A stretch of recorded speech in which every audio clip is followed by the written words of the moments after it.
घर में कोई है? कहाँ है? काहे तुझी आती?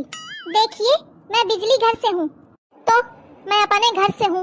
अरे मतलब मैं बिजली विभाग से हूँ, तो क्या करूँ, नाचो? नाचिए नहीं, पैसे दीजिए। कौनी बात के? बिजली यूज करती है ना?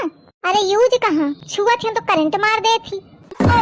तो का औखा यूज करी हूँ मैं? अरे पंखा तो चलाती है ना?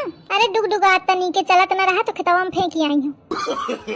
अरे कुछ तो चलाती होंगी तभी तो बिल आया है। तुम पंचा यूज करन दिया तब तो दिन भर बोर्ड में बैठ के लुप दुप करा करत हिया। वो सब मेरे ऊपर वाले करते हैं।